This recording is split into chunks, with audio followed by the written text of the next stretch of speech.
Bonjour, je suis Redouane du blog Apprendre à Web Entreprendre. Alors aujourd'hui dans cette vidéo je vais vous parler des logiciels FTP. C'est quoi un logiciel FTP, à quoi il sert et comment l'utiliser. Alors tout d'abord FTP ça veut dire File Transfer Protocol ou protocole de transfert de données. Ça veut dire c'est un logiciel qui va vous permettre de communiquer entre votre ordinateur et l'ordinateur distant, l'ordinateur de réseau qui héberge votre site internet.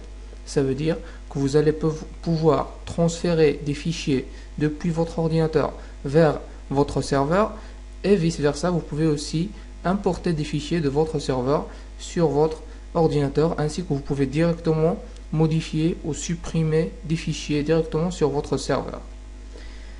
Alors, tout d'abord, le logiciel FTP, donc déjà il existe plusieurs solutions FTP, mais la solution la plus utilisée par les webmasters et la solution gratuite, c'est FileZilla. C'est un logiciel FTP gratuit américain, donc vous pouvez le télécharger directement sur son site filezilla-project.org.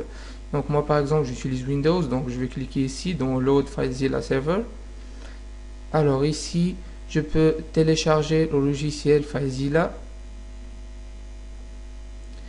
Alors on est sur une page de téléchargement, on attend 5 secondes et puis on lance le téléchargement du logiciel.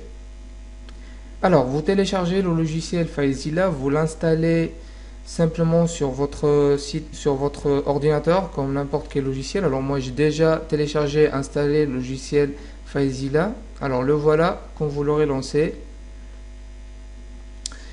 Alors c'est quelque chose comme ça. Alors celui-là c'est le logiciel FileZilla. Alors ne vous inquiétez pas, c'est pas trop compliqué, c'est très facile à utiliser. Je vais vous expliquer comment faire. Alors après que vous achetez votre hébergement, alors votre hébergeur va vous envoyer un message qui contient vos codes d'accès FTP. Ça veut dire les codes qui vont vous permettre de vous connecter à l'ordinateur distant, à votre serveur distant. Alors ici par exemple vous allez recevoir un message de ce type. Alors vos codes FTP, ces codes vous permettront de mettre votre site en ligne. Alors le serveur FTP va être ftp.votrenomdomaine.com. Alors moi dans ce cas c'est apprendre-webentreprendre.com. Et puis vous aurez un login et un mot de passe pour accéder à votre serveur distant. Alors tout ce que vous avez à faire c'est de copier ce ftp.apprendre-webentreprendre.com, vous le copiez dans cette case hôte et puis vous allez copier votre login dans identifiant et puis votre mot de passe. Cette case port vous pouvez la laisser vide et puis vous cliquez sur connexion rapide. Alors après avoir fait ça, après la connexion, alors vous aurez des fichiers qui vont être téléchargés ici dans cette colonne à droite en bas. Alors ici ce sont les fichiers que vous avez sur votre serveur. Alors moi j'ai installé WordPress sur mon serveur. Alors ici nous avons une indication du chemin au haut et en bas nous avons le détail des fichiers. La partie droite de l'écran montre notre serveur distant, notre ordinateur de réseau qui héberge notre site, et la partie à droite montre notre ordinateur, mon poste actuel sur lequel je travaille. Alors ici moi sur mon serveur, j'ai un répertoire qui est nommé www, ça veut dire la racine de mon site, et dedans, j'ai mon blog WordPress qui est installé. Alors ici, nous avons les différents fichiers de mon blog WordPress. Alors, vous allez me dire, mais à quoi ça sert tout ça, ce logiciel FTP? Pourquoi on va se connecter à notre serveur distant puisqu'on peut déjà gérer notre site WordPress depuis notre tableau de bord? Alors, l'utilité de cela est de faire quelque chose que vous ne pouvez pas faire depuis votre tableau de bord WordPress. Alors, par exemple, moi, ça c'est mon blog, Apprendre à Entreprendre, et j'ai créé une page HTML sur laquelle je propose ma formation gratuite, la formule 575 pour apprendre à entreprendre. Alors, j'ai ici une page statique, une page HTML avec un formulaire pour pouvoir télécharger la formation. Alors, celle-là, c'est une page HTML, ça veut dire qu'elle ne fait pas partie des autres pages ou des articles de mon blog WordPress. Alors, c'est une page que j'ai créée moi-même grâce à un éditeur HTML. Il va falloir la mettre en ligne. Alors, c'est là qu'intervient le logiciel FileZilla. Alors, grâce à ce logiciel, alors on peut facilement transférer une page HTML sur notre serveur. Alors ce que j'ai fait, c'est que j'ai créé ce répertoire directement sur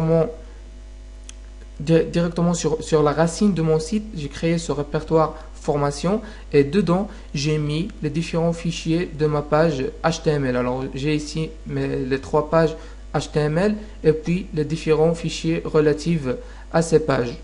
Alors par la suite, mon accès à cette page HTML était tout simplement mon nom de domaine.com/formation. Ça veut dire que lorsque nous mettons un fichier dans notre racine WordPress, le lien pour accéder à ce fichier, eh bien, notre nom de domaine / les dossiers que nous avons mis dedans, les fichiers dans notre page. Alors, je vais vous montrer un exemple plus pratique pour comprendre le fonctionnement des logiciels FTP. Alors, par exemple, ici, sur mon blog, j'ai un article sur lequel je parle de ce livre 140 conseils pour booster votre activité professionnelle. Alors, dans cet article, j'ai proposé à mon lectorat de télécharger ce livre gratuit.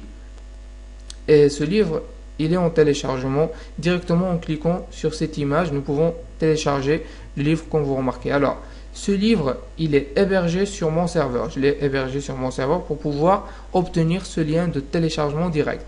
Alors, comment j'ai fait? J'ai tout simplement créé un autre répertoire. Cela, c'est juste pour une raison d'organisation. J'ai créé un répertoire que j'ai nommé ebook. Et dedans de ce répertoire, j'ai mis mon fichier zip ici qui contient le livre 140 conseils pour booster votre activité professionnelle. Alors, j'ai tout simplement dû chercher le fichier sur mon disque dur et puis le glisser ici dans ce répertoire pour qu'il puisse être téléchargé sur le serveur distant. Par la suite, je n'ai qu'à cliquer un clic droit sur le fichier maintenant qui est déjà sur le serveur distant et faire copier l'adresse dans le presse-papier. Alors, je vais par exemple sur un document bloc-notes juste pour vous montrer comment ça se passe. Alors, si je fais coller, j'aurai une adresse de ce genre. Alors, celle-là, c'est le lien FTP, c'est le lien du serveur distant de l'ebook que j'ai mis sur mon serveur.